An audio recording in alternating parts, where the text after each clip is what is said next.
Yeah, what has called us to this conversation is a couple of things for me. I haven't talked to you in a long time. I've just been following you around the internet and enjoying every minute of it. And last year in 2024, I started to take your Rematria course and have been slowly working my way through it ever since because all of this is happening. Like the world is just doing its natural patriarchal thing around us more intensely. And so I haven't gotten back to it. Yeah, But it's a time problem for all of us. All the mm, things we want to do. mm, yeah, and can't do. First of all, there's too much good stuff. And secondly, living under a strengthening fascism takes a lot of energy and time all by itself. But I'm interested in the concept of rematria or rematria. How do you like to say I it? call it matria, as in like Rematria. repatriation. You know, Okay. this was a term that came up initially. It was not in that form, but in the 70s, there started to be a native movement for repatriation was the term that was being used. It was coming out of like, intellectual circles. This term probably came from the government, you know, but repatriation meaning to bring back to the people that which was theirs, Mhm. stolen artifacts. And of course, repatriation has other meanings that previous to that, but this specifically had to do with a reclamation of cultural property, things, cultural treasures, even that had been stolen and put in museums. Or private collections are still off limits. And so my reaction to that at the time was what we need rematriation, to rematriate our own heritages. And so in sometime that was like in the 70s and 80s, but then Native women began to really start using this term rematriate, quite heavily, especially since 2000, to my knowledge. It may have come sooner, but that's when I noticed it because it was not only a reclamation of artifacts, but a restoration of heritage with the knowledge that, like, for example, here in North America, a large proportion of the societies were matrilineal. And, that's one aspect of major cultures or what a lot, I don't know about a lot of indigenous women, but I found a couple various instances of people calling it mother law, so really not even they're using their indigenous terminology. So in the Minangkabau culture in Sumatra, idat, adat ibu, adat Mhm. ibu, mother law or law of the mother, and they also use matriarchat, which is from Dutch, where they are colonizers. And then Oh. some Mohawk women in 2024, there was this really great series that was put on through Land Justice Futures. And these were settler women who worked in solidarity with Native women to try, and they had a seminar series called uh, Mother Law. What was it called? Something prophetic. I forget the exact title, but basically they were saying, let us understand the nature of mother law as put forward by Mohawk and other indigenous women, and to be able to analyze what the doctrine of discovery did, starting with Mm.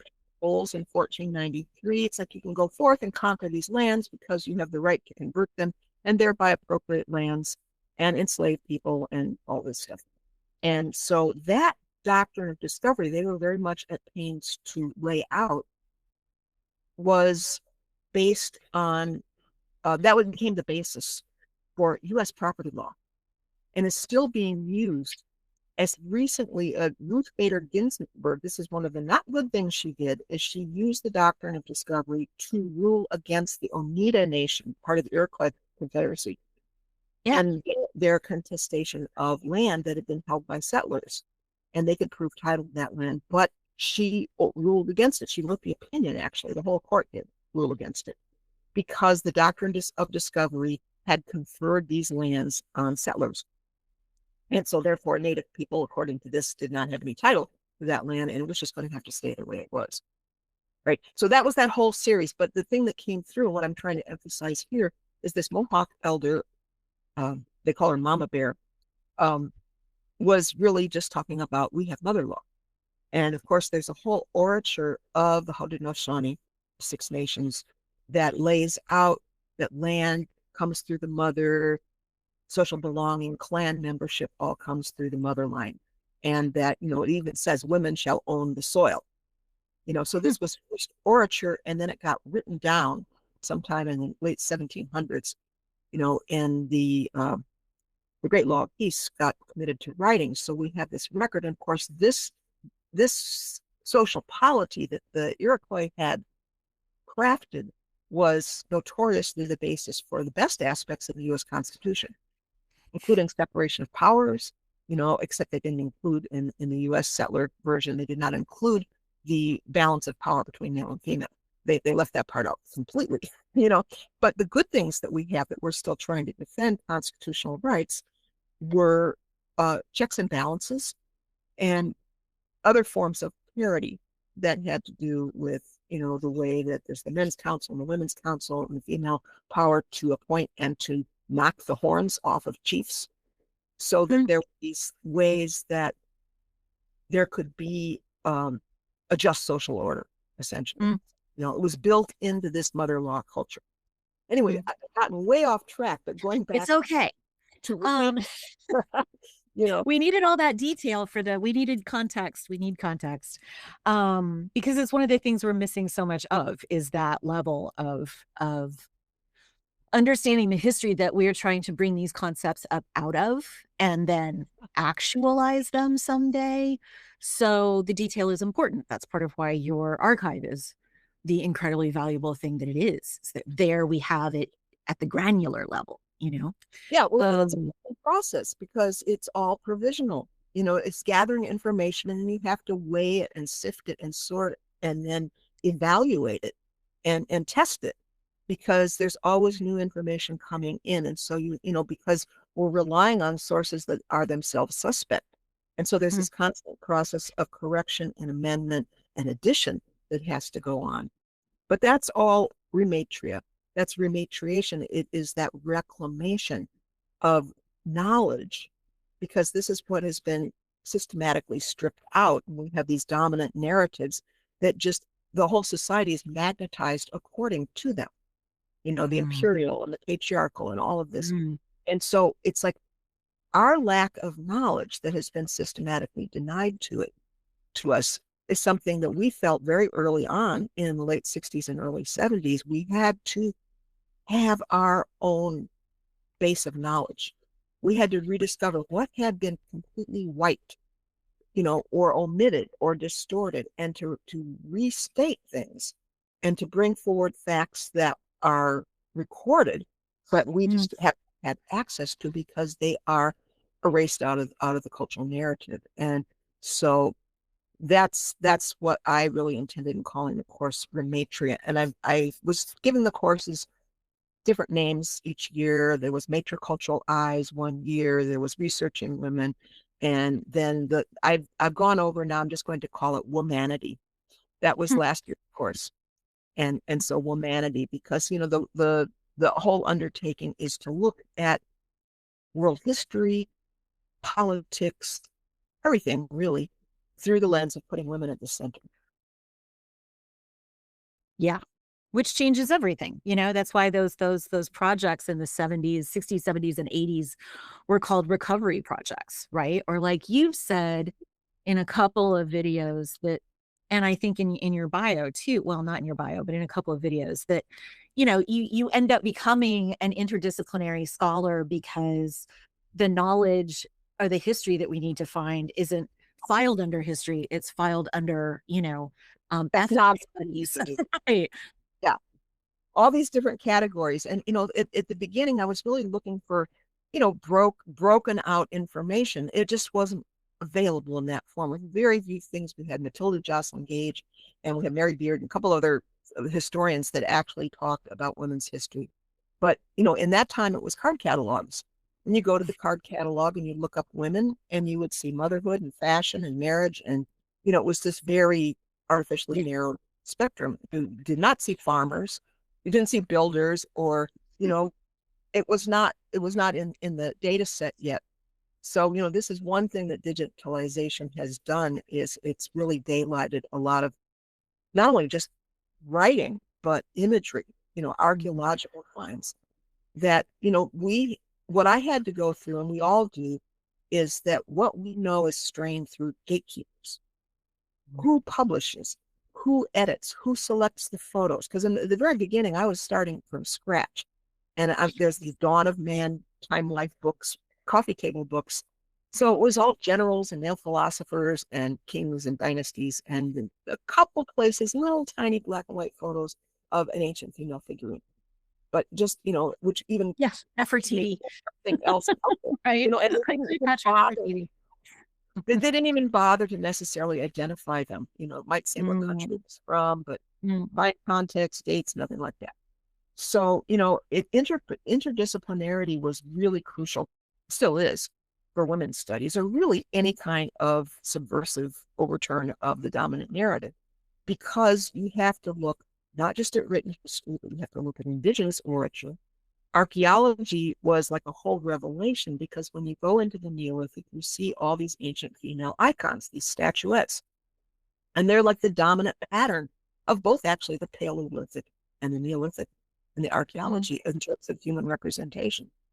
Very different to what comes on later in the Bronze Age, and you have this onset of patriarchy becoming visible in the written as well as the archaeological record.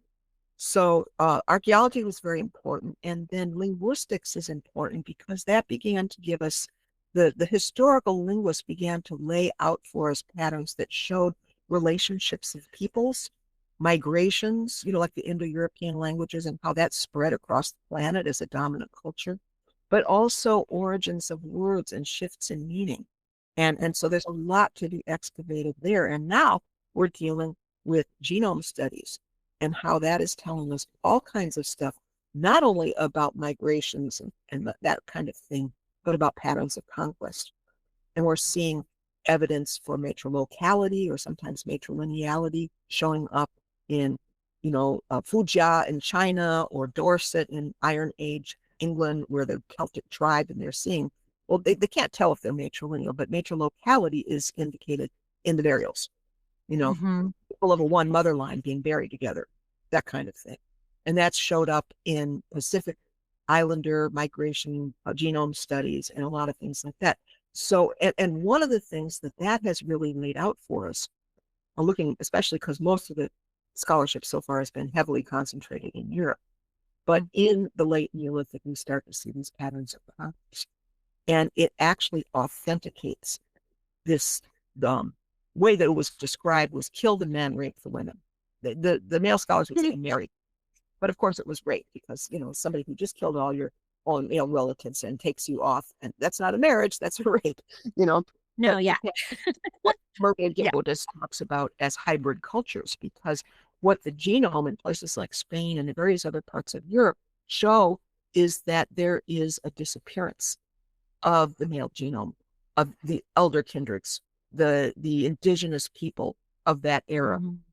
The female mtDNA continues along, because they're still giving birth. In fact, these mostly male cohorts are coming and conquering, and then eventually you have families coming out of that have the elder kindred and also the conqueror. So the disappearance of the Y haplogroup almost entirely within a very short period of time shows what happened. And that's like amazing, because this is what feminists theorized, these patterns of conquest. We talked a lot about patterns of conquest in the early studies in the 70s and 80s, that, it seemed clear to us that patriarchy and wars of domination were interlinked, right? And a lot of the thinking at that time was about patriarchalization through conquest, but that still didn't answer the question of how did patriarchy originate? Where did it arise within societies? And there's some confusion, because I think, somewhat, I don't know if I can call it Eurocentric, but the bias historically to the written record, looking at Southwest Asia, looking at the Mediterranean, was leading people to say, well, patriarchy started around the year 4000, or whatever date they give, 5,000 years ago, because they were looking at those areas. But you can't make those generalizations about the entire planet. You see what I mean about Eurocentric? Right. They're only looking at these societies, and yet we have matriculture surviving up through the present time. If you look at the Pueblo, people and the Mosuo and others who are all under siege by the imperial patriarchy. But they're there. And my model has always been, and this is what I've been trying to document, that there is an increase of patriarchy. It's a spreading virus, sometimes by conquest, but sometimes also by cultural influence through neighboring patriarchies or through trade, as happened in North Africa, and later by conquest. You know, there's a lot of things, and we can't come up with only one. It's kind of like an evolutionary theory of patriarchy. It's not evolution of stages, which was what the 19th century and early 20th century anthropologists were trying to explain things through. Well, Because there are some theories that, at least in a few places where patriarchy takes form or emerges out of what was before in that region, that it can be related to real privation, to climactic change, to sudden needs and change of lifestyle. That's that level of disruption like throws a matriarchy so out of balance, right? Right. But that's one element. I'm really arguing against any single causative factor, because there are multiple ones. And I think we have to think about also how it arises within societies, especially related to another theory, which has to do with accumulation of wealth. And so then at the arising of class systems, you know, and we can see this, for example, in Mesopotamia, right? You know, and maybe conditions. I mean, the conditions of desertification that did happen in southern Iraq were something. It was pretty far along already towards patriarchalization. You know, with the dynastic system already in place, a temple hierarchy, and you have kind of a sort of, or you know, an oppressed peasantry who's actually doing the farming in this period. Yeah, that seems to have followed the pattern that Gerda Lerner described, right? But in other places, sometimes it arose out of some of these other pressures. Well, I'm not saying not this and this. I'm saying this, or maybe this, or maybe this. Right. Not a single explanation. But, you know, so what happened in Mesopotamia is that there was a desertification from the fact that they were doing this extractive farming of monocrops over and over and over. And so the soil became salinating. And so a lot of these cities were eventually abandoned, you know, because it had become not cultivatable anymore. But what I wanted to say is that what more and more I'm thinking about patriarchy as historical processes, plural.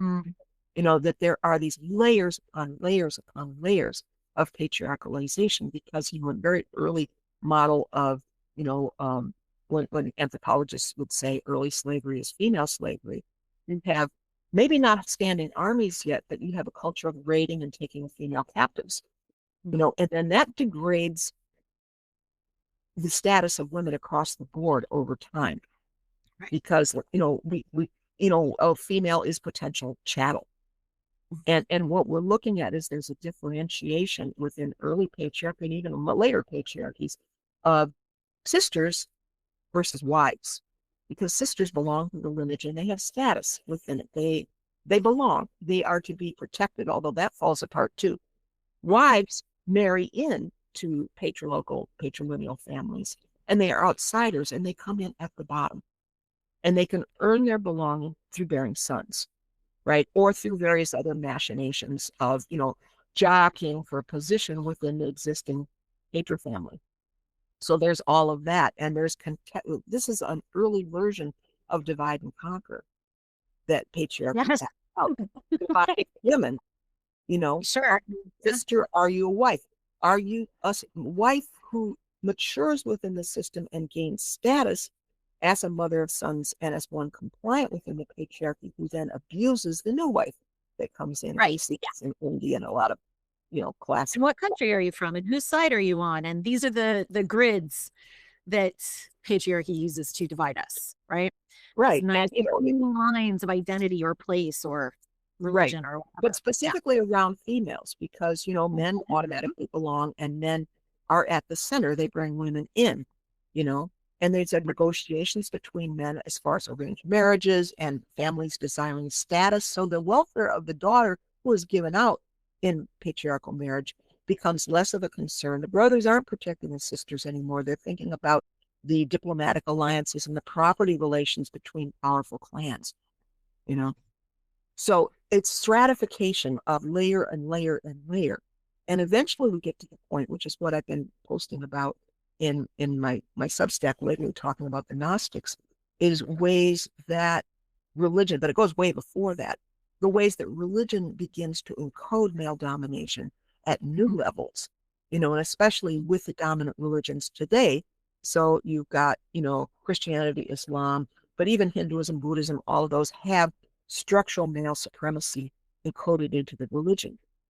And so this is something, especially, the most severe forms, women are conditioned to think that God will punish them if they disobey, if they rebel in any way, because God means for you to be subordinate. That is your role. And so there is a level of intimidation and internalized colonization of women's psyches using religion that has been more potent even than the previous form of just clubbing a woman and dragging her off to become a concubine. Or burning her village to the earth. Yeah, I think we are living in, with the rise of the far right, we're living in another crystallization of those patriarchal habits, I guess you could call them, that I think is just sort of supercharged this time, just because our culture is so globalized and our economic systems are so completely intertwined. There's almost like no outside right now.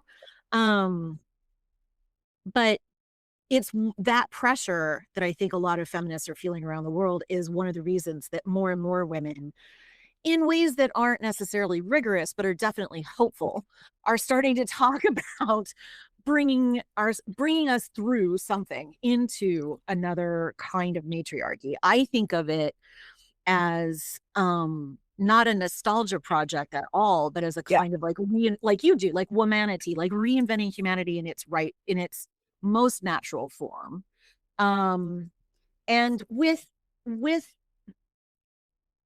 sort of minus a lot of soft focused, Earth Mama 1970s kind of like stereotypes that people are still carrying around in their heads for no good reason. Because that's not how matriarchies worked.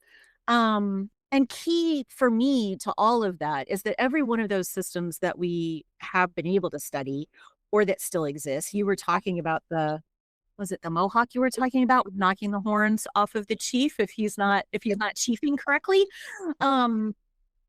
is that all of those matriarchal systems had a mechanism for controlling male aggression.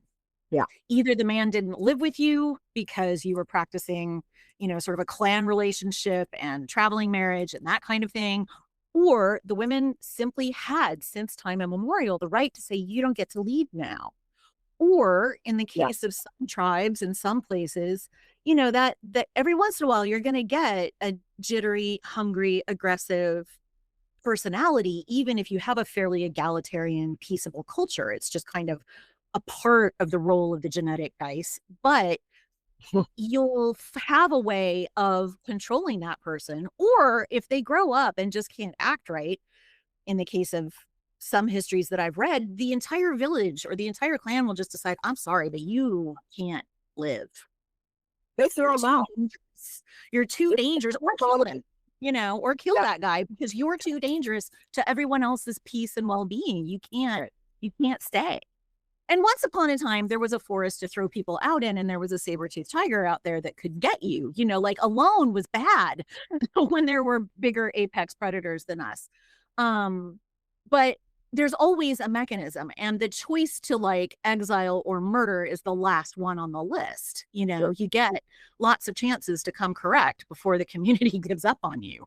This is the reason why lone males were mistrusted. It's like, well, where are the rest of your people? It's like, why are you? Right. Knew that they were being thrown out. But yeah, what you're really pointing to is the community, but especially I think the authority of women to say, no, you cannot get away with this. It will not be tolerated. And Peggy Sanday did a lot of research about rape because we were taught that rape was inevitable. It was part of, it was just this this thing that is just like part of humanity. Well, I think that there probably have always been rapists. It's a question of how the social polity responds to Mm, rapists. And she mhm, did great work in documenting how it is not universal the way that societies put heavy, heavy penalties and sanctions against rapists. And she documented statistically the rates vary tremendously between, modern patriarchies and some of the indigenous peoples where it's like, nope, this is not going to fly. And the things mhm, we discussed were brought to bear. But I think, the question of women's authority is something that's really crucial to why we're talking about matriarchy. And this got all tangled up because of 19th century male models about, the rule by women and even the concept of rulership, and a lot of women were attracted because it was kind of like, we don't like this, so we're going to go to that. The reversal of the model isn't a helpful way to look at this. And I think there's been a lot of indigenous commentary from women about mm, this. mm. We're not seeking power. We're not really, I mean, even feminists, we had a critique of power over as a Yeah. power opposed to power within or power with, that Starhawk articulates so beautifully. And Yes. so we were already working on alternate modes of power. But one of the things I've seen, and especially from the standpoint of now, is that women from good motives of wanting to fight back against these structures can sometimes unconsciously accommodate elements of them or unconsciously use them as models, you Mhm. know. And so, I mean, women who think they're feminists still in some way partaking of MAGA are a great example of that. It's, you know, Yes. it, it's like you have to have a consistent critique of power over, Right. and I think that our experiences in the second wave from the 70s on, it was how crucial it was to have an intersectional analysis that really looks at the role of racialized caste, the role of empire, and class oppression. All of these things are deeply entangled with patriarchy, so that you cannot separate out patriarchy and say, I'm only going to fight patriarchy, because Mm, it all goes together. mm. And, that's something that I think is still getting missed by, a lot of people in the ultra camp, you know, who are just, we're just going to work with the fascists on this one single issue. It's like, you Yeah, know, that's never a thing you can get ally away with with. that in any way. You have Yeah. to have your own critique and your own basis of power and your own opposition to oppressive forces. Well, we have to notice that every single time the fascists are sort of like the charming boyfriend who's really an abuser, right? Like he's gonna be nice to you while he needs you, but once he's got you, he doesn't have to be nice to you anymore. So he won't. Like I'm Right. sorry, mob ladies, But but if they fuck with the 19th Amendment, it's against all of us, not just, right. the five It's women. old school patriarchy. Old school patriarchy is not going to save you from queer new world patriarchy, you know. Right on. And but I No. think there's more. Your model is interesting. Your examples an interesting thing, because there is also the phenomenon of women of, my boyfriend would never do that, and they are like, whatever's happening to other women is none of my concern. Right. And this is where we get white women vis-a-vis women of color, and what's happening, with the fascist movement now, of somehow thinking that they can work with fascists on any level. You Mhm. cannot do that you cannot side with the patriarch. Mm. And I think some women think that they're doing the opposite because they're opposing a particular kind of patriarchy. But we have to have a much more comprehensive way of doing that than just that one kind. Right. We have to really look, especially at the historic enemy, which is, the old formulations of patriarchy, which, really this backlash is bringing back in very explicit form, you Mhm. know, with Joel Webon and, all these guys. They're either fundamentalist ministers or else they're far right, edge lords, whatever they are, But, the programs of Project 2025 and some of the more recent reformulations of it by the Heritage Foundation that are being put out are absolutely about forcing women back into the married framework, Mhm. you know, Mhm. uh, rewarding women who marry first marriages, not multiple marriages. It has to be univira, as the Romans called it, the one man woman. and then rewarding them. They get a stipend for each child they bear, Right. but only for that first marriage. So if you divorce him, then you're out the window and you don't get a stipend for your babies anymore because you Right. broke the rules. Right. It's I've quite, called it quite an enclosure. I've called it an enclosure because the way yeah, that all of those policies line up together is that they destroy what little commons we have, right? What little social safety net, what little absolutely. shared obligation we still recognize. And then it just re-encloses a whole bunch of people, like putting folks in villages. It just puts women back into the private realm where anything can happen to us and nobody needs to Right. care, you know? Mhm. And I That's think a but I that's a think good we're way of starting thinking. to see how many layers of that are actually I think we're really starting to understand in the light of, the recent Epstein fuckery, which I don't want to spend too much time on here, but we're seeing how all of these kinds of men, how all of these, whether it's a fascist or a Christian nationalist or an old fashioned patriarch or a newfangled patriarch or an edgelord, or the pastor in West Texas or whoever, they all have this one favorite pastime, which is hurting women and especially hurting girls. Um,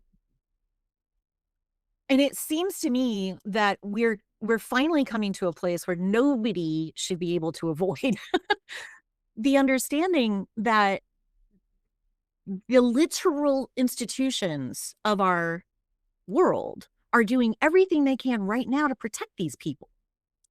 Yeah. Yeah. Well, and the complicity of leading thinkers like Chomsky and Dawkins Mhm, mhm, in defending those same predators. Not, I don't think they were aware of the scale of the abuse or, the full nature of it, but they knew it was going on. They knew that this trafficking was happening, if nothing else, and they were, I mean, Chomsky was directly defending Epstein. He was counseling him on how to handle it because, he thought the Me Too movement was a terrible savaging of men's reputations in a form of a witch hunt. You know, it's like I I I just like, okay, I mean, it's like there's mhm. the level of complicity or the loyalty to patriarchy that we see even in progressive levels where, it's like, I mean, the thing with Chomsky is that patriarchy was never on his radar. It was all the grand geopolitics that were acted out by men. And it was a reversal of US imperial policy, which he worked for at Mhm, MIT, worked for the military for a long mhm. time and all of that. But it was just something that what happens to women doesn't really matter. And as we see now, he didn't really believe the survivors. He called them vultures, you Yeah. know. So I Yeah. mean, there's this way that patriarchy is so embedded, and this was something that we reacted to in the 70s because we came out of the left. We didn't Right. really go left. We left male dominated left, as we called it then, you know. Mhm, mhm. And Well, and Chomsky is that. I mean, he's been there since then. You know? Yeah. that's just a sidebar, but it's just like the direness of it all because they are preparing to basically, I mean, what remains of democracy is on the chopping block, and they are hacking pieces off of it as we speak, by the day. But Mhm, they're coming after the boundary waters. They are. I mean, you talked about enclosure, concentration camps. mhm, They're buying up these huge warehouses off in the country mhm. places and they are preparing. I mean, that's the ultimate enclosure, but it's also a way to you know it's not just deporting people anymore, it's killing them through horrible conditions, terrible Yeah, conditions, and yeah, no medical care and not enough water, and epidemic diseases are spreading and all of that.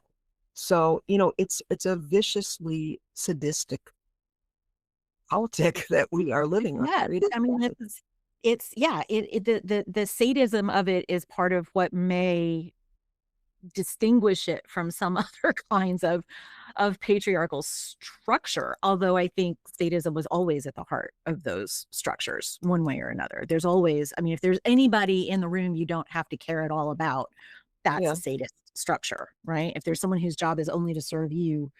um but yeah, they are busy recreating, really not just concentration camps, but like I think their goal is to create a new slave class. I mean, what else are they trying to do? You know? It's very much a racialized slave class Oh yeah. because it's all about snatching brown people, not just off the street, but breaking in their doors, breaking in the windows of their cars. And it doesn't matter if they have papers or not. Mm-hmm. They're going to still take Mm-hmm. you. Mm-hmm. And they're taking foreign tour. There's this Irish guy that was, living in the country for 10 years, married to an American. That used to mean you were automatically in, and he was on Yeah. the way Yeah. citizen. I heard him interviewed on RTE. Yeah. Yes, Yeah. they were like since September has been in one of these camps. But worse, what they've been doing with the Haitians, Mm-hmm. and they released these Haitians to Puerto Rico and they wound up decapitated. Oh And my God. it's like, I mean, really like severe, worst of the worst kind of stuff. So, I mean, and the other part of this is the way that this is meant to demoralize everybody, because now people are starting to realize, okay, this could happen to you. White people are starting to realize it because of Preti and Renee Good, you know, and Yes. and And our but Irish. they were righteous. They were trying to support and help and prevent these harms, so hats Yeah. off to them. But the invisibility of those who died in the camps is something we have to work on bringing forward more, because those are the real targets, the ultimate Yeah. targets. Absolutely. And as I again, think the ritualized caste system. yes. Yeah. One more time, because that always works out so well. It's not as if they can't look at history and see that these practices lead to some kind of collapse every single time, right? Because they can't work. They Empires can't fall. all the time. And matriarchies lived in the same place, doing the same shit and inventing new tech as they needed it for thousands of years in one place without collapsing in on themselves like this. We are doing it every couple of hundred years in patriarchy. That's not smart, It's just not a smart model. It feel like what I want to make rematria in my mind, and you need to correct me if I'm wrong about this. Um, is like a form of response to that total problem, right? That we would be able to take what feel in retrospect like the smartest and strongest elements of various kinds of feminism and pull those together as a kind of magnetic point or one little coherent place that women could work around and in relation to and build, yeah, gravitate toward, and then reproduce in their own ways, in their own Yeah, places, the way this that is it what needs we to have be. to Like do. a really super adaptable model. Yeah. We have to do this because there has been such devastation of what we tried to build, in the women's movement, in Say all more. kinds of ways, and to the point that a lot of young people don't even know what we stood for, and the anti-imperialist politics of red stockings, or Adrienne Rich, Marilyn Frye, the critiques of racism and classism, and all of those things that were created as if they did not exist, including by women who think that they are fighting for women's cause, Mm, but they have no cognizance of the actual depth and dimensions of that analysis, because we have gotten so stomped, you know and the loss of platforming, that it was like first the attacks and the formal deplatformings, and then with a lot of the social media devastation, many women withdrew because they just couldn't handle the constant bombardment. And so what that did is it took out a whole bunch of voices that needed to be heard in opposition to the right-wing swing that happened about women who were furious over the gender authoritarian overreach that mhm. has really just devastated feminism in many ways, Yeah, and sex work is work and all of these things. That is now what younger generations people think feminism is. yeah. It's those things, And you that's know. what's welcome inside of the institutions. Like one of the things I've noticed Yes. about all of us who still know at least even a little bit of the of the actual radical feminist tradition, we're all outside operating our own game. Like Mhm. we're running all of this on shoestrings and spare change and, our own time. That has always been the case. That has always been the case, but it was Yeah, easier you to know. survive in the 70s, and now conditions are much more dire. Yeah. But lack of funding has, in the context of the overall reach of patriarchy, this has always been an issue, is women are impoverished. Women don't have land. We have to pay rent to live, all of these. And I think that it was even true in the 70s. I mean, Ms. Magazine came out with this insight, and I don't think the figure has changed, that only 2% of foundation funding goes to girls and women, organizations that serve girls and women. That's, I mean, we are starved for funds. The Suppressed Histories Archives is starved for funds, which is why it's so hard for me to get my analysis out there, is that, it's just like, how do I keep the roof over my head this month? And that's been 57 years of it, you know? And I think we get starved in those ways. And so then the institutional funding, who selects that and where does that money go? I mean, one of the things that happened that changed the whole trajectory of feminism in the 80s was that it got to the point where it wasn't sustainable anymore for everybody to just be volunteers out of the, sacrificial imperative to somehow change the world. They needed to have paid staff in the shelters, the rape crisis centers. And so then the funders wanted professionals to be brought in to administer those organizations, and it changed them fundamentally. And that's just been a whole pattern. It's been commented on many times, and the class dimensions of that. And who ends up in control of those, what was once a movement becomes instead a set of institutions. Yeah. Academia Institutional capture, and then ideological capture, and then political capture.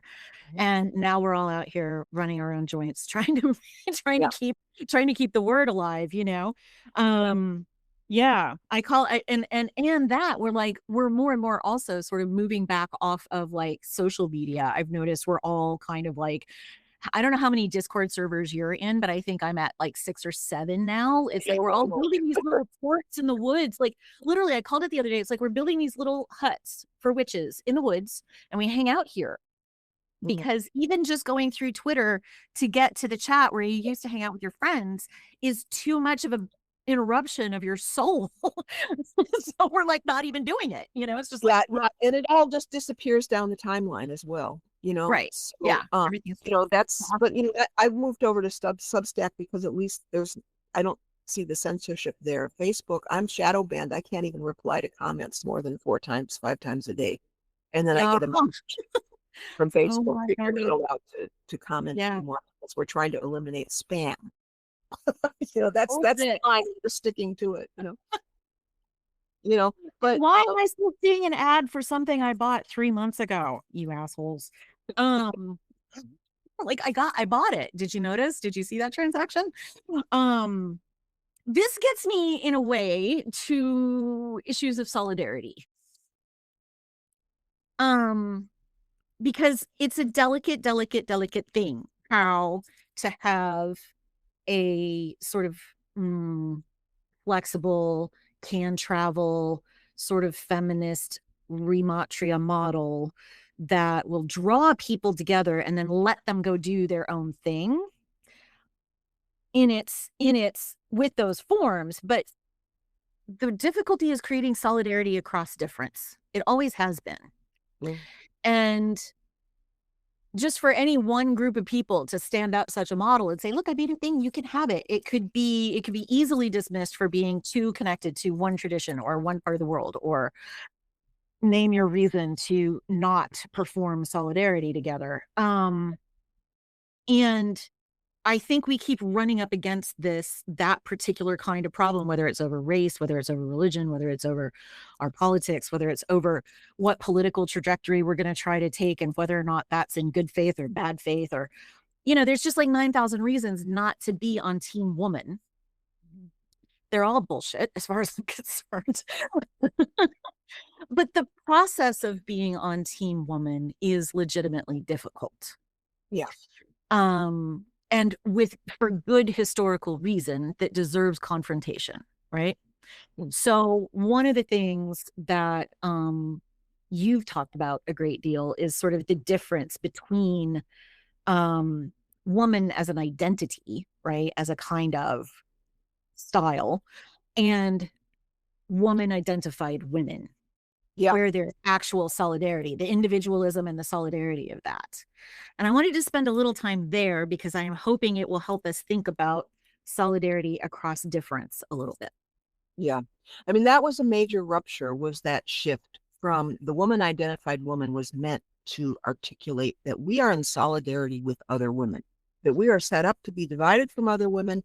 And we have to say that we, in our opposition to patriarchy, are going to join together and form something different. We're going to have a coalescence, a Mm-hmm. convergence of women intentionally that says the society is always going to go after women in this way or criticize women in that way.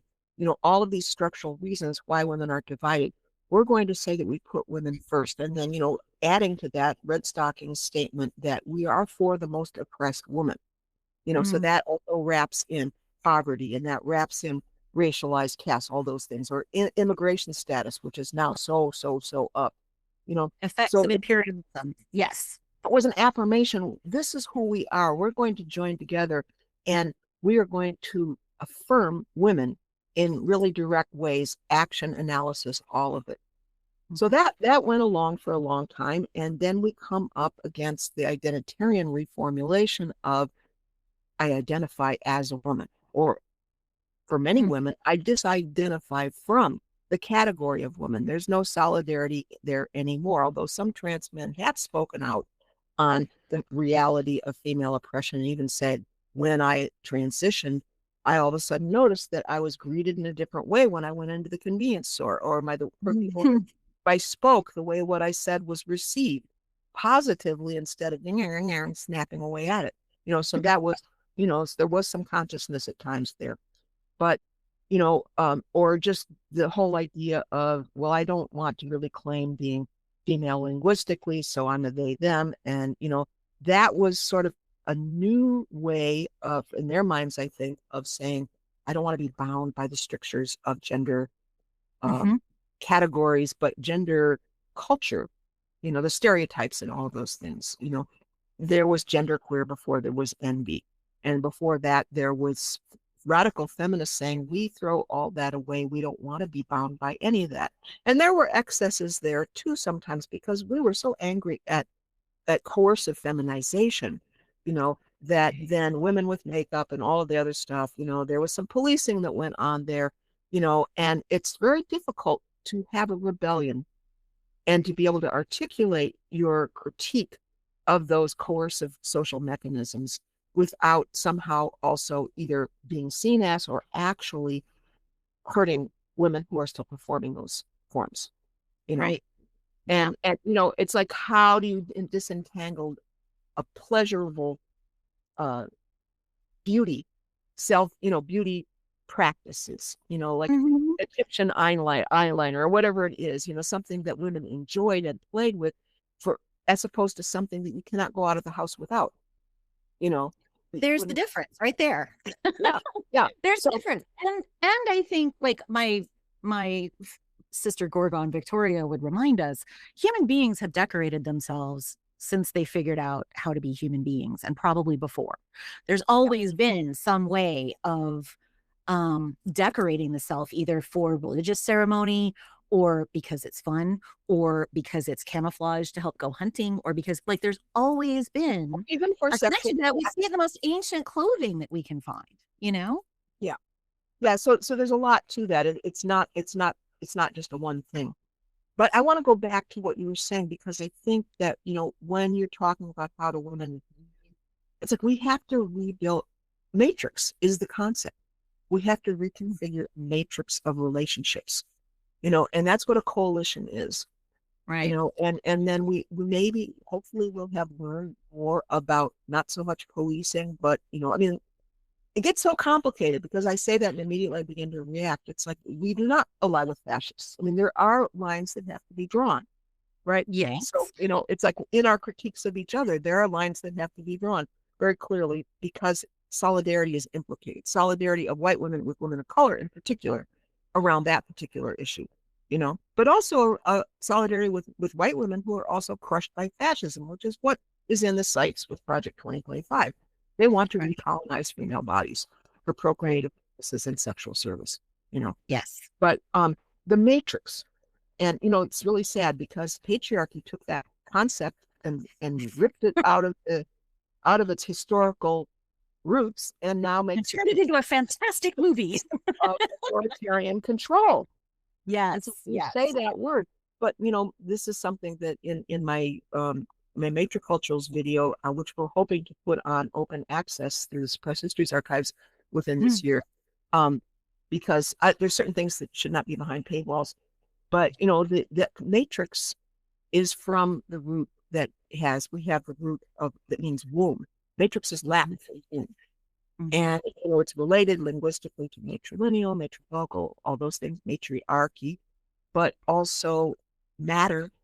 There are all these entanglements, and it's like again, it's a web of relationship. And I think that's the core of what matricultures are. Or you could say matriarchies, however you want to phrase it, is that it has to do with relationality. And whether that is going to be politicized as a form of domination and colonize female bodies, right? And ranking systems and all of that, or whether it is really about reverence for the life principle. Who is supporting the young life forms? Who's taking care of the old?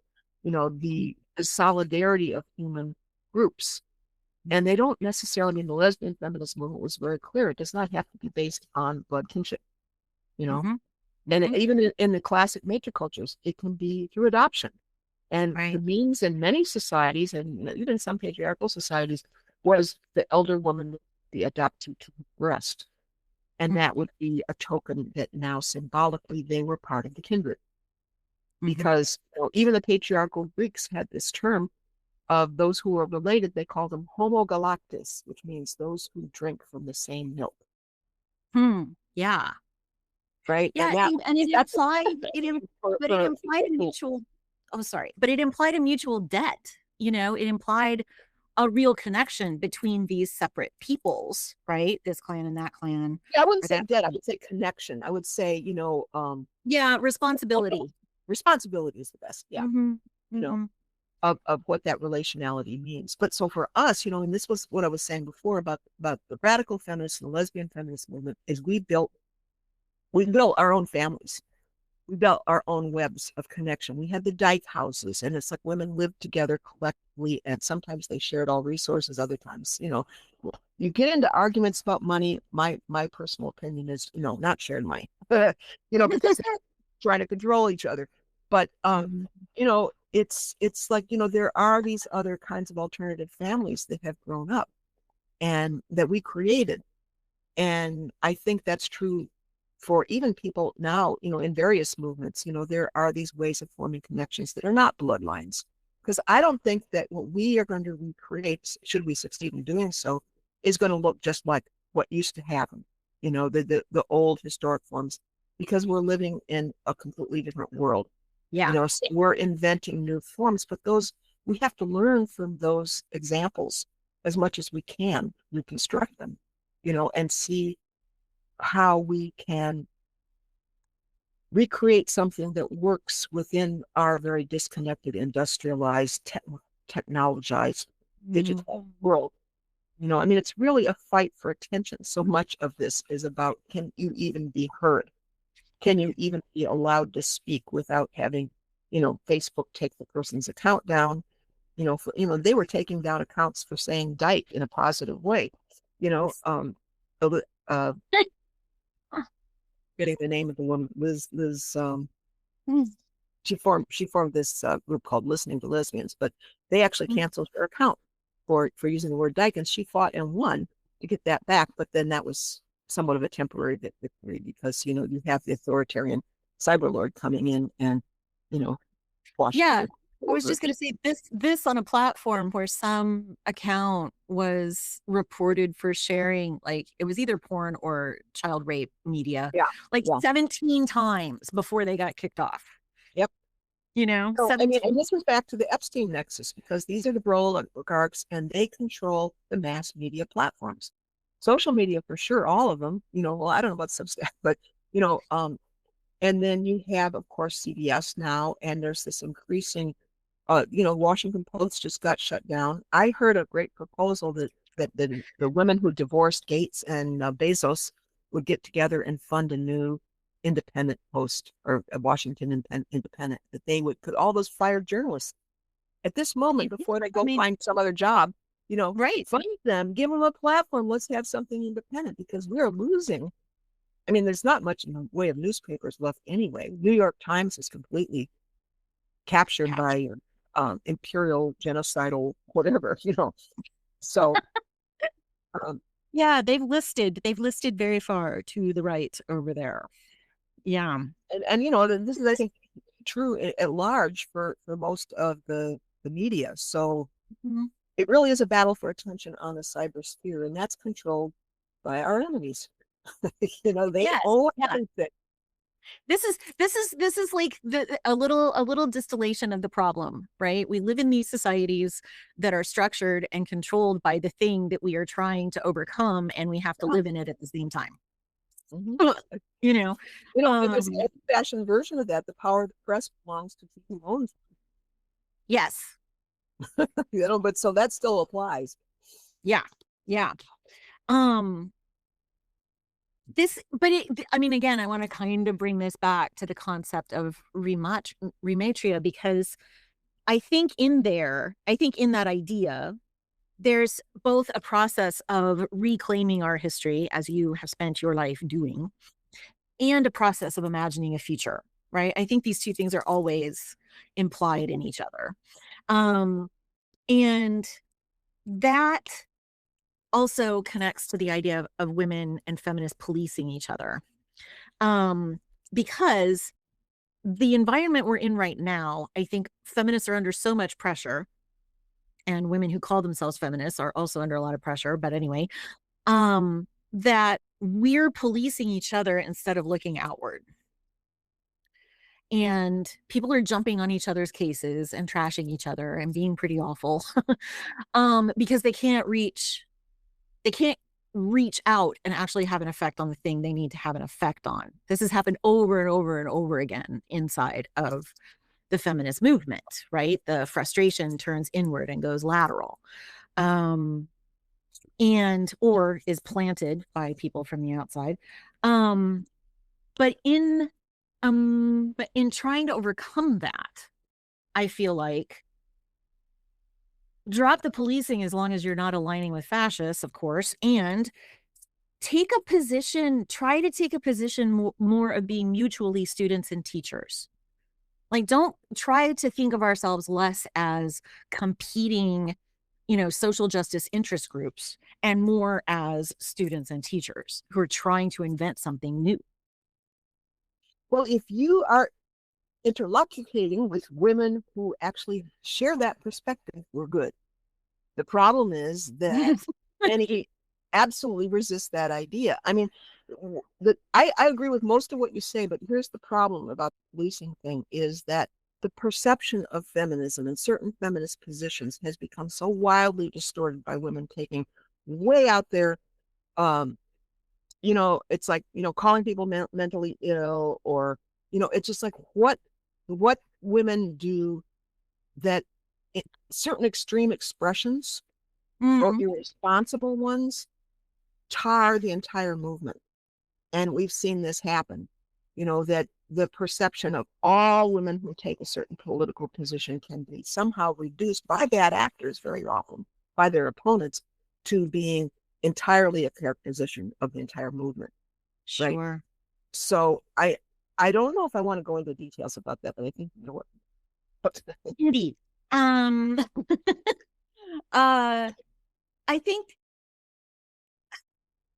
I mean, I've been through a cycle of trying to speak about what looked like some just uninformed or really naive political decisions, and watching myself and the other people who were Woefully. putting that together get our asses handed to us in terms of the trashing that was aimed at, like, Jane and at the radical notion for a long time. Exactly. And Yeah, Very you do unclear. have to clarify ideas. Like, we were pretty particular about trying to clarify ideas, clarify Well, ideologies. And the response to that was incredibly personal and incredibly emotionally heated. Um, and and and vilification. vilifying. And it also did have the effect of being like, oh, look, the girls are fighting again. Because as Jane put it in a recent piece over on Culture War Blues, women and feminists especially are not granted, the epistemological authority, right? The Yeah, right to the knowingness of a person to speak independently for themselves, to speak for their positions. And so it's easy to pick up the bad example and go, look, this is what the women are. for talking about sexual politics as a system of domination. That they were not just behaviors, but actual systemic structures of domination, Right. on the basis of sex, the oppression of the female sex. And Yes. there, I used to have arguments with those Foucauldian feminists. yeah, And I would just be like, I don't understand what the fuck you're talking about. What are you doing? no, yes, they did. But I mean, that was just a way of reframing everything away. It was a way of just putting down women for daring to raise those issues and talk about them with a political analysis. And that, no, that's biological essentialism. What was biological essentialism was the patriarchal structure that we were trying to describe.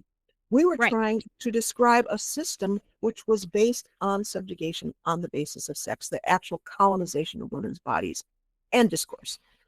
And no, that's biological essentialism. We've come full circle now, where there was the whole gender theory thing, came queer theory, and then gender theory come along. Ultimately, we've come full circle because now people are talking about brain sex as a Mhm. defense for trans identities, Mhm. and that's biological essentialism. But, now it can fly because it's not being advanced, By as a women. patriarchy or by them. Yeah. By feminists anyway. Yeah, no, I used to, yes, it was always mystifying to me how those feminists, I'm doing scare quotes here with my fingers, would talk about the biological essentialism of the radical feminist analysis, or even of another theorist like Luce Irigaray, my favorite of the post-structuralists. And they would just like all of a sudden, there was no gap, there was no difference between the material level and the semiotic level that floats on top of it and changes your perception and experience of it, right? Like that we can talk about in other spaces. But once a woman is trying to talk about, the politics of domination and how she is targeted, right? How women are targeted on the basis of what our bodies look like for all kinds of exploitation. That's now biological essentialism because we said the word body. And I'm like, Yeah. what the fuck was Plato doing, you guys? Like, what? Yeah, exactly. Yeah. Well, that's where Jane's critique of Platonic idealism is so Yes. valuable, because, this high theory thing was all about uh, discursive ideas, the Mhm. framings of language, what they call the linguistic turn. Right. And, it was all became about ideas. And, we talked about ideas too, as far as they were part of an enforcement system of a political structure, not just a male domination, but also class and racialized, empire, all of that. I mean, discourse is an important aspect of that. I mean, that's certainly been something I've analyzed at length, but, to toss out the window an actual, because, this was the thing the postmodern horror of meta narratives. Mhm. You cannot generalize, as Carla Manzillo was Mhm. saying. You cannot name patterns. You Yeah, cannot because name then you're patterns you're across you're groups abusing or power. You're claiming power if you do that. I'm like, well, no, well, we need to actually have some power for women, but we do. Yeah. Yeah. it's so jive, that whole. I mean, because it just everything got into this impossibly theoretical tangle of incomprehensible language that sounded impressive, and it was a great route up to the top of the academic prestige ladder. Yes. Worked out very well for those who were pushing it, those who were actually talking about the material conditions of women being trafficked. Um, Right. no, it didn't work out at all. Right. Yeah. They Yeah. No. They used to refer to those ideas as sexy. That's a very sexy idea. And I'd always be like, no, it's not. It's an idea. I don't think it's like sexy. Like, what does that have to do with sex? Yeah, no, they would like actually sexualize the process of thinking to entertain themselves. And like they, Jane's real clear about this too. She and I made friends because we agreed about this, that when a theorist like Derrida talks about a text, he's talking about world. And when he talks about language, he's talking about a system. And, like these were metaphors that he was working through that were actually connected to political stakes. And that part of that work got cut completely out by this weird, like, sort of linguistic turn thing that everybody claimed was based on him, but wasn't. It was sort of like based in proximity to him, but not there was him. a bunch of different. There's a bunch of different men who became Lacan and the phallic signifier and all of that stuff. Yeah.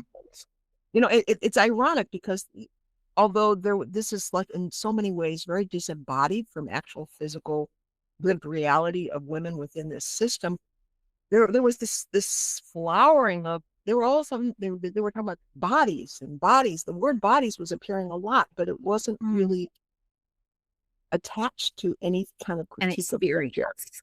Right. Yeah. No, it got really useless in a way that I always found kind of annoying, which is why I'm out here.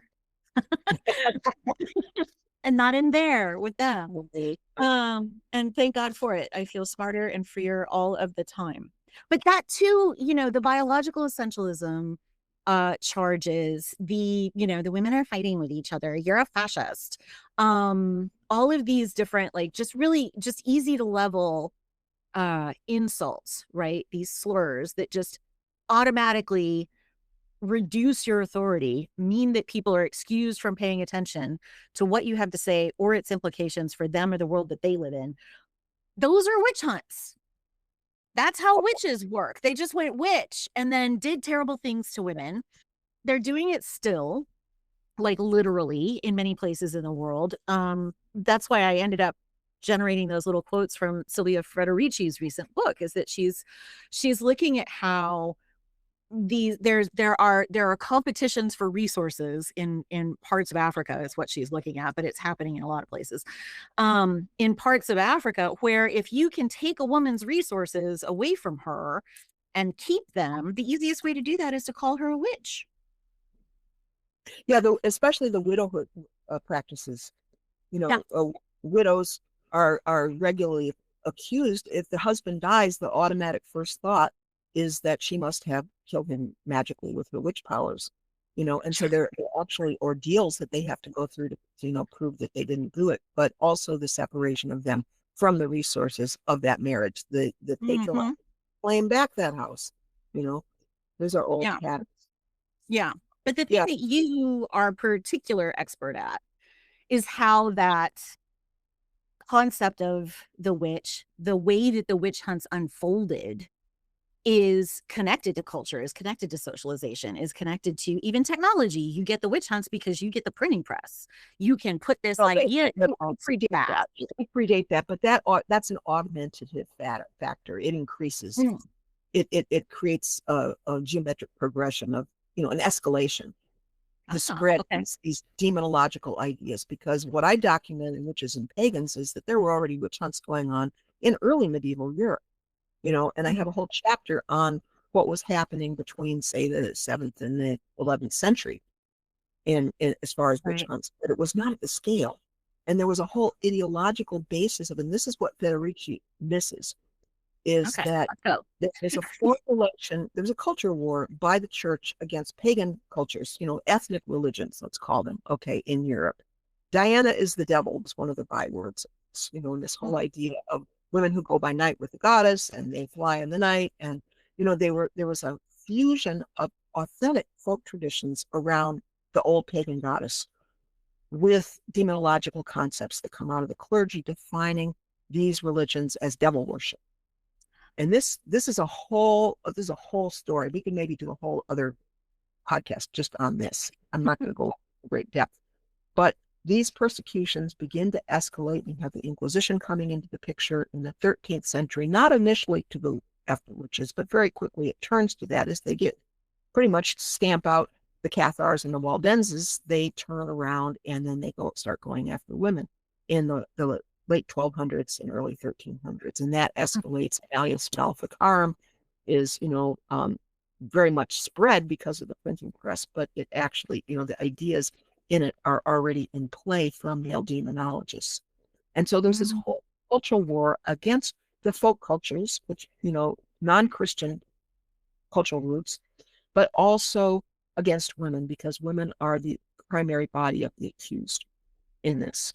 And so it's a much more complicated story. And I think it's really crucial to understand that women were not the equal partners of men in feudal Europe either, working side by side in the fields with men. They did work side by side, but then they went home and they did the double shift because they had to do all the other work. And there was an infanticide, and there was battering of women, and all of these. It was a severely patriarchal society, even in the feudal period. We're talking about the 1100s, the 1300s. It was not a paradise for women before capitalism and enclosures. It was not. But there is no question that that is a factor in the escalation of the witch hunts, and the proletarianization of the people that were thrown off the land. Those are all dynamics that I talk about in my unpublished volumes, Secret History of the Witches, where I do talk about the peasant revolts and all of those things, but we should not have rose-colored glasses about the situation of women. Europe was a patriarchal society already, but again, we're talking about layers being added over layers. It gets worse. It got worse, and we have the introduction of the old Roman practice of judicial torture that the Inquisition brought in. That was at least as much of a factor as the printing press, because it enabled them to force their prisoners to say whatever they wanted them to say. And some died under torture and would never do it. Especially old women were good at holding out on that, but they were not. It was the demonologists had these, and here we go back again to our present moment, these fantasies of painful sex and devils raping women with icy cold members and forcing their prisoners to say, yes, the devil did these things to me. This is like a whole coercive torture scene. I mean, this is part of the roots also of what we're seeing now, is this really vicious sadism, that was being enforced at official levels and was being supported by university professors and doctors, as well as the clergy. And it wasn't really the church only, but it was also the state. Most of the witch hunts were not the Inquisition, it was by the state, because this whole thing had been set in motion by patriarchal theologians trying to stamp out devil worship, and women who were doing ceremonies. You're not supposed to wash the baby in spring water. It's for the priest to do that. So there's this displacement of historic female spheres of power, even within a patriarchal society. And this is part of my analysis, is that we do have female spheres of power that exist in Yoruba culture or whatever part of the world where you have patrilineal, patrilocal systems that oppress women. But women in Europe did have the herbal, they were healers, they were midwives, they were diviners. These things existed. And they were never entirely stamped out, but they were severely distorted by the persecution. Because there was this layer put on top of what they were actually doing.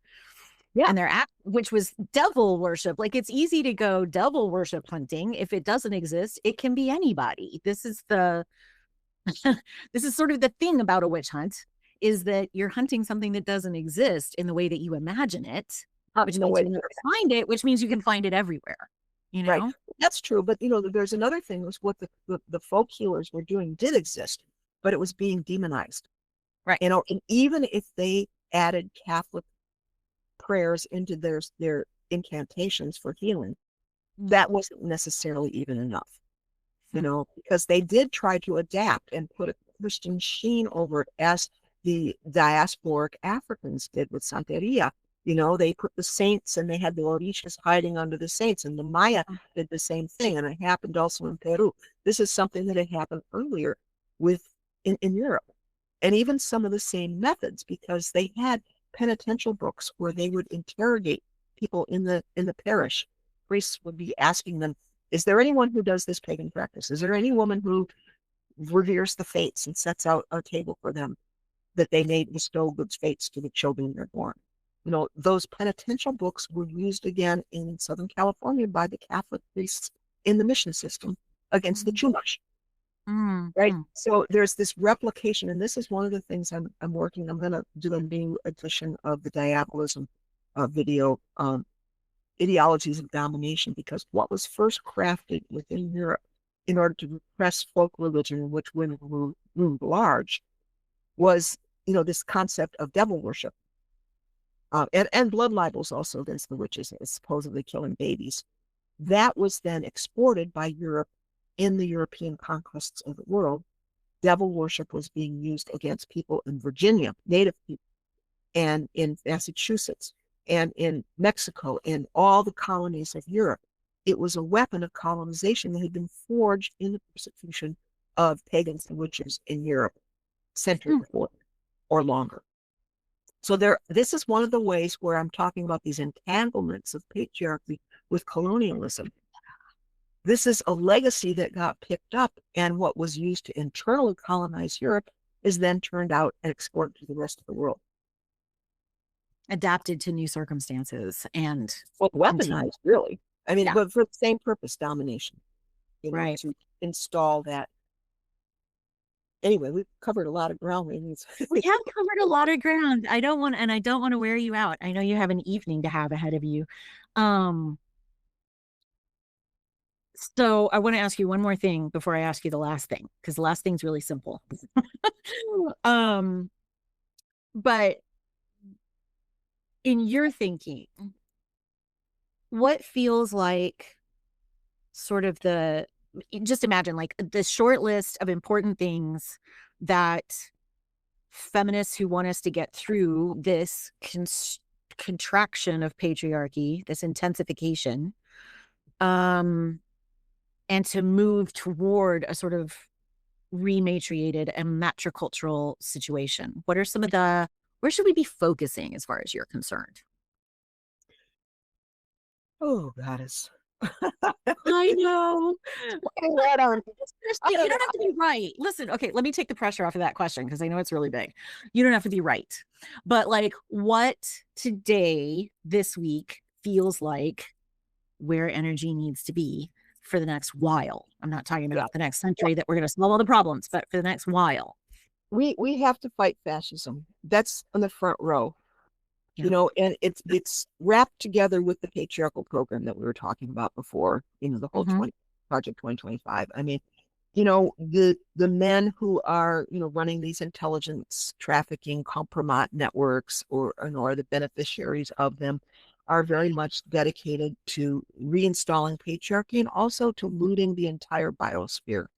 The boundary waters, the Alaska oil plans, to start stripping some of the pristine wilderness and poisoning it. Everything goes together. If we can just get women to see it, because there are real problems in the way that the Democrats, first of all, they're just such a wimpy failure at an opposition party that it's just despicable at this point. I mean, with exceptions, right? But they have failed again. And so we don't have that. I think as Minneapolis is showing us, it's going to have to be grassroots movements. And a challenge for that is I don't want to see feminists being canceled out of those movements based on ideological enforcements. And I haven't seen that happen yet, but that's a fear that I have. Maybe you should edit that comment out. I don't really want to get too far into the weeds with that. No, yeah. I think, we can probably edit that bit out. But that's the thing is that maybe, to get through the fascism, maybe we don't have to put the feminism forward right now. Well, I think we bring the feminism with, but we do not use a litmus test like, because these various groups that are opposing fascism in Minneapolis or wherever, are also making declarations about their ultimate solidarity with all trans people, blah blah blah. It's like some of that stuff is bitter to my taste, because But, there is a women-led movement that's going. I mean, women are very much amongst leadership in these movements, you know, and so that's all off the record. But, I think that we really do have to. There's no way around the fact that opposing fascism is job one, and that does encompass women's rights. It's defending women's rights. It's not a sidebar. It can't ever be. But we have to be able to build the broadest thing possible, because what we're facing, aside from the repression, which is very severe, and the domination of communication networks, which is near absolute, it's getting closer to that, you know, there is just basic survival, because Trump is crashing the economy. He's cut off supply chains. He's cut off international trade, the seizure more and more of lands and all of these things, the attacks on the biosphere, all this is going on, the poisoning of the waters. They're taking away all environmental protections were laid in over the last 50 years. All of those things, are at a survival level. And I think we're really facing, we have to think about in the future very soon, where our food is going to come from. Are we going to be able to heat our houses? Do we have access to potable water? Things like that, as well as the environmental devastation, which there is now no longer any kind of federal emergency management for floods, droughts, earthquakes, tornadoes. Storms that rage across the South and freeze everyone. Yeah. Right. All of that. I mean, the climate crisis is happening. Mother Earth is screaming. The volcanoes are erupting, and it's just like there are going to be severe interruptions to our capacity to survive. And it's frightening to think about how we're going to live through this. So we are going to have to back to this thing about relationality. We need to have our networks, and it's very challenging, because we have been very divided. Yeah. And, some of this under really what I consider hollow political rationales, sexual political rationales, or gender politics, has been very divisive in the way that women in particular have been targeted very heavily. And, those have been attacks on women's speech and women's authority, and even ability to be in, exclusion in the name of inclusion has been a major feature of this particular witch hunt. That reminds me, because when you were saying before about the witch hunts, what I noticed after 2000 is that the witch hunts were a direct model for misogynist aggression against women, against feminists, because some of the symbolism was die in a fire, right, and burn turfs. And I archived some of these memes. This was, and that was not a good look. So after a while, that was retired. Although I've seen glimpses of it here and there. But there again, there's got to be political accountability for misogyny. For male pattern aggression that has been so heavily deployed against women in the name of being progressive, and it's not. And I hope we get to the point someday that people stop looking in the other direction. When women's actually having their skulls fractured and punched, actual punching of these so-called. Yes, and the judge are letting them off with the international trafficking of young women for the, I mean, we look the system is built. Our systems are built to look the other way all the time. And I think there is maybe a hard to swallow political opportunity here, because the way that the new fascists are coming after trans people and the communities around them really is pointed. Yes. And really is physically and psychologically damaging. Yes. They're putting people's lives like at risk all the time by removing care, by removing access, et cetera, et cetera. And I think part of being against the fash is being in solidarity with those folks right now, because yes, I hear you. The history has been terrible, but we're not going to get through this if we leave somebody out. Well, I agree. We cannot leave somebody out. But now this is, again, we're going to have to take some of this out, but I'm just going to tell you this. Okay. I mean, I would like to actually see what what you put online before. Oh, I will. Yeah. I will totally send it to you. Because I am against the targeting. I'm against firing trans people out of the military or any kind of attacks on basic civil rights by trans people. When it comes to care and gender affirming care, that's really talking about medicalization of gender, which is harmful, Mm-hmm. especially to many gay and lesbian youth. You know, what Jamie Yeah. Reed calls proto-gay and lesbian, right? Um, Mhm. this is a major failing and so we're dealing with contradictions because there is the absolutely condemnable attacks that, you know, that the weaponization of trans by the fascists is Right. undeniable, right? Right. And I stand against that unequivocally. On the other hand, we have people across the board, ACLU, now, Ms., you know, just about any left organization you could name, any publication, the Nation, all of those are constantly mouthing the same slogans about denying health care to transgender youth. And what they're really talking about is opposition to harmful interventions that cause, Yeah. in the case of puberty blockers, degradation of bone. You know, sex Yeah. hormones are developmental hormones, and we're talking about neurological and bone damage for the puberty blockers. And we're talking about organic damage in the case of, you know, like the UTI infections that are so Mhm. pandemic among people, girls with women who have taken, females who have taken testosterone, you know, Yeah. heart attacks, strokes, all of those things, or the damage to those who went down the medicalization chute because they were alienated and then are waking up 5, 10 years later and realizing I'll never get my voice back. I've got hair all over my body. My Mhm. breasts are gone. I have no sexual sensitivity left in them. Mhm. And the ones who wanted to have a child and did will never be able to nurse that child. And those are harms. So Yeah.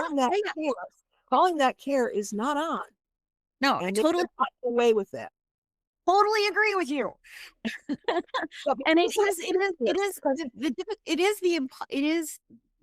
is the incredible difficulty of this is that I don't want those bad people to hurt you, but I also don't want the bad people you think are your friends to hurt you.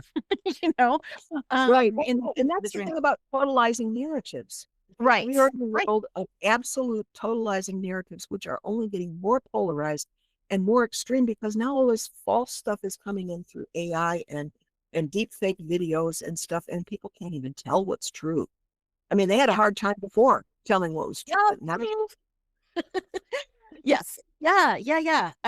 I am looking forward to the day when we can talk to people. And there's also the thing that you know, if you do detransition, the community will have nothing to do with you. well, right, you know, and The it's like they solidarity is gone. will clearly say to that poor person, "You were never really trans." Well, exactly. But Right. you all told me I had to be. I mean, it's like the grooming aspect of it is completely off the table and for Hmm. discussion, you know. Hmm. And the cruelty of that is just phenomenal. I think because now the next stage of the narrative is going to be that again, you know, I mean, we don't even have the word gender anymore. I keep looking for another word. Materialist feminist is about it, but that's not a word that people understand. And they think, well, I'm a spiritual woman, so I'm not a materialist feminist. It's like, it's not, it doesn't convey the right meaning, you know?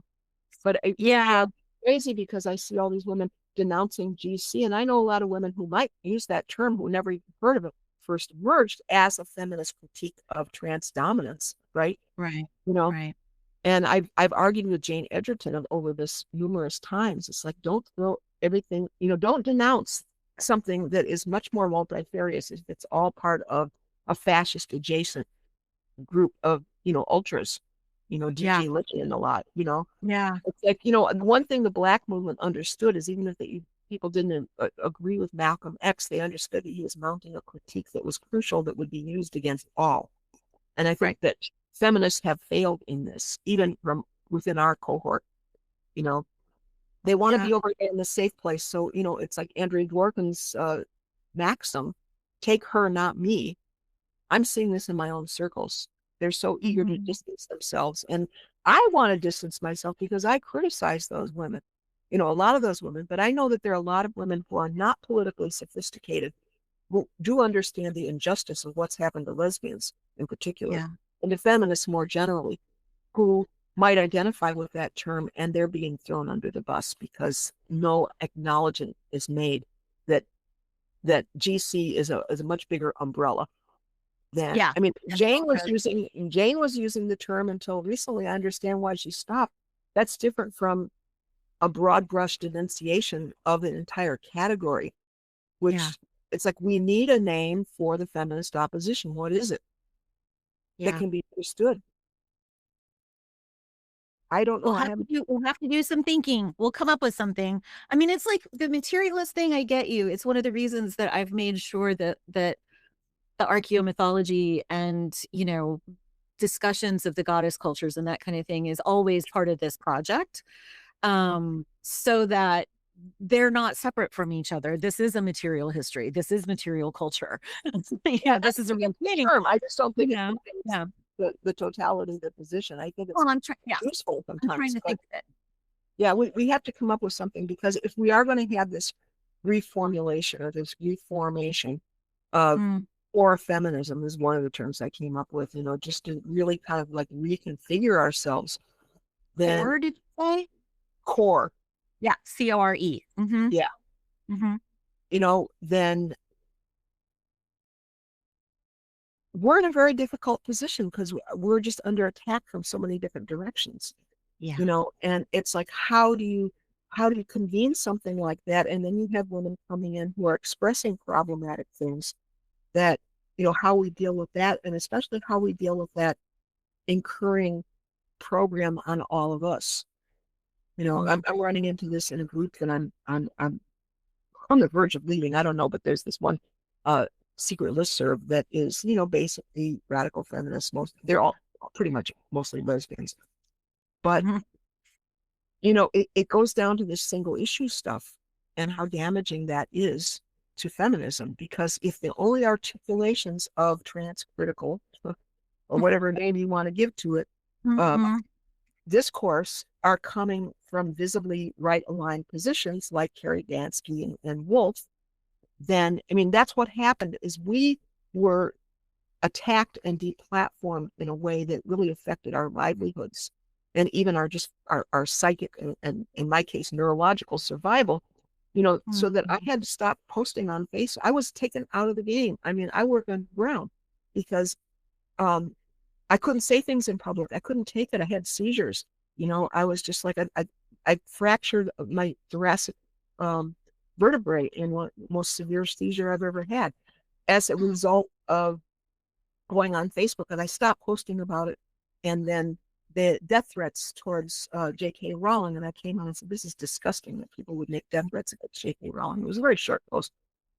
Huge outpouring of counterattacks and how could you, I respect you once and blah blah blah. It's like, really, death threats against a woman is like the right thing to do according to you, you know? But I just said, okay, that's it. That's when I started the Strategies Under Siege page, because it was like fucking ridiculous. I might have started before that, but they took us out as a countervailing voice. You know, these well-meaning progressives, these women who were kind, who were allies, all these things. They weren't allies to women. You know, the priority was to be allies to male or to women who decided and identified from women. Yeah. You know, and so we're left with these perplexes of like, how do we even deal with this? Because so much of this is about how we are painted, and this is very much a witch hunt thing.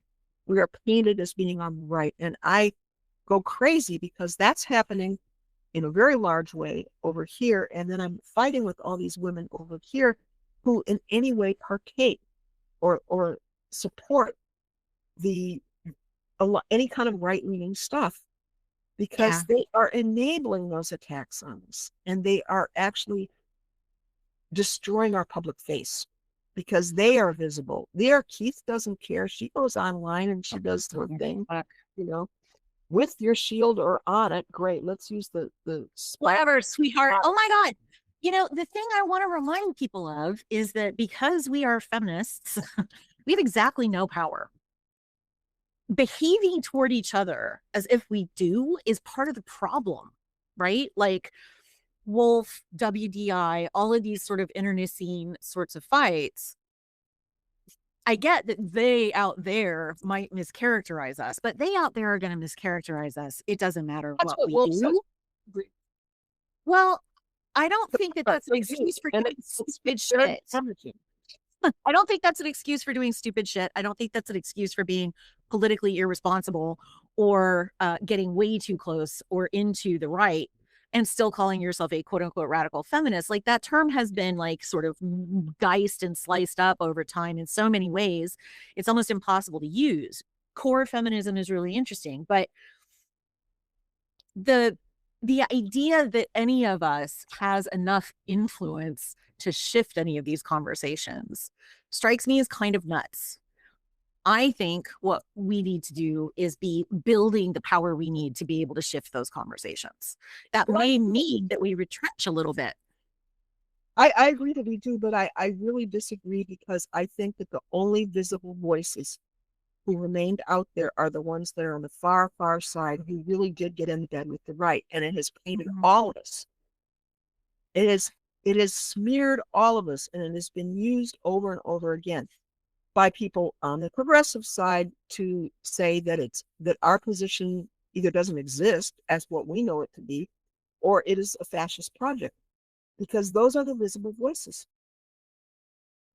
And Yes, I agree that countering that is worth the energy. I just think that one of the things that we could do sort of as a core feminist, as a kind of like a coalitional club, a distributed think tank, is sort of work out where to go away from that, what to do next, sure, how to but represent we're ourselves. really arguing about how damaging that was. That's all we're arguing about, not about what we should do next. It's just like the Yes. amount of damage that has been inflicted by the public face of radical feminism, Yeah. including, young red femmes who are anti-lesbian, all kinds of crazy shit. The word has lost meaning. So this is very much a dynamic I saw with the witch hunts, because any kind of cultural coalescence, like, Mhm. the name Diana became too radioactive, and it was really an imposed name anyway. It was part of the Interpretatio Romana that everything had to be put in Latin in order to be valid, right? So they Right. didn't use the indigenous names, they used Diana. But anyway, in the persecutions, the Italians in particular, there was this migration of names. So they would start using other titles for their goddess. And then that title would become known. And so, because then the clerical wolfhounds were onto that.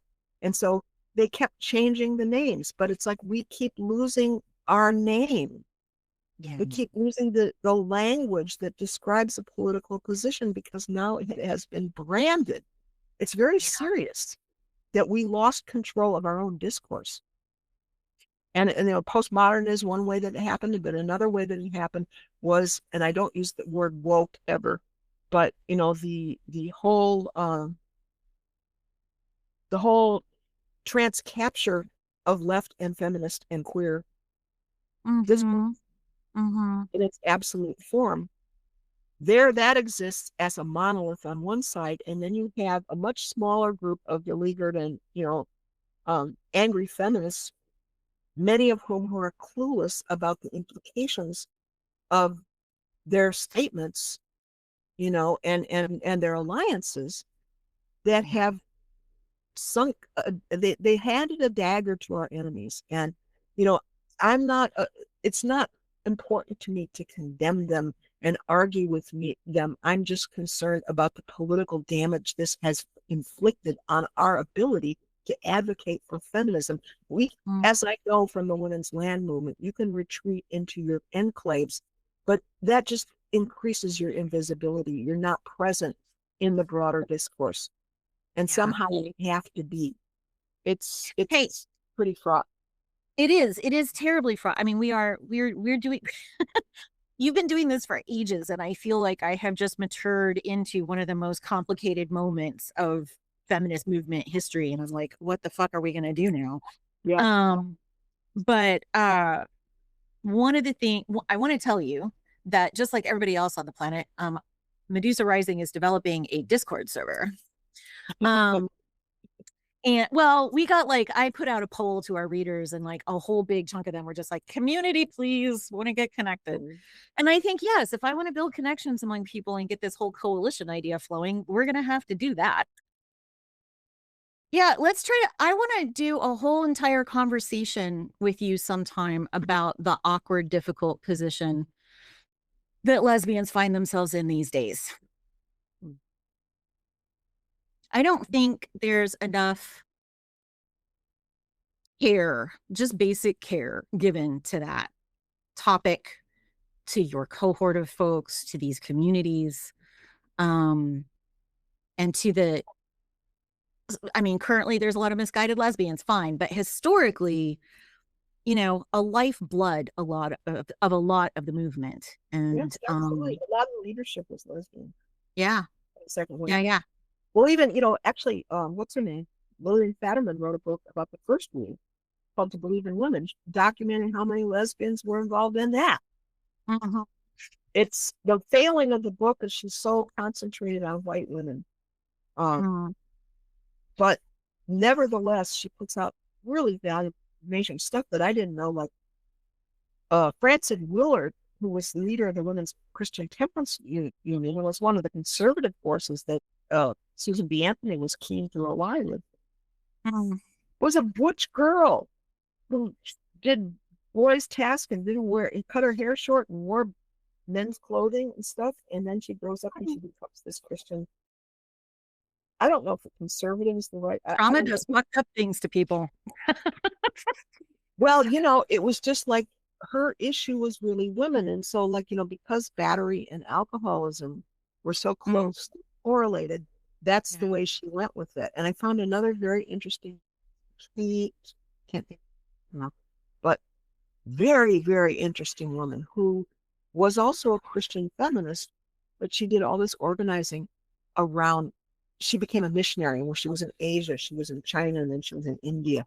And seeing the trafficking of women radicalized her, and she became this big activist, around trying to stop it, and eventually ended up working with the British Empire in India to try and get some action on this. I mean, this again is that way that women get compromised, is those are the only forces that exist. Right. And so they say, okay, I'm going to do it this way. And then 100 years later, you have people on the left saying, well, she collaborated with colonialism, but it's like, oh God, She's trying to stop this thing over here. Yeah. But anyway, yeah, Frances Willard. So, yeah. No, if you want to, I would love to just hear the history as you know it. I think that would be a really useful thing to be able to share with people. And to keep in front of feminist consciousness that, the world didn't always look like this, To do an interview on that yet. I mean, I was there and I know a lot of people. I was in contact with a lot of movers and shakers and, was on the ground through all of that. Because of the situation right now, so things are very hairy. But what I would be interested in doing another session on is on the witch hunts. Okay. We can do that. Thank you, cousins, listeners, women who are sticking by us, and fellow travelers, for the gift of your attention. We know your life energy is precious, especially these days when there are so many vampires about. If you want to support this Radmat Film project without committing to a subscription, drop into the show notes, follow the link, leave us a $5. Meanwhile, stay rad, stay witchy, like, share, and download this podcast, move that logarithm, and be good to each other. And be careful out there. I hear it's icy.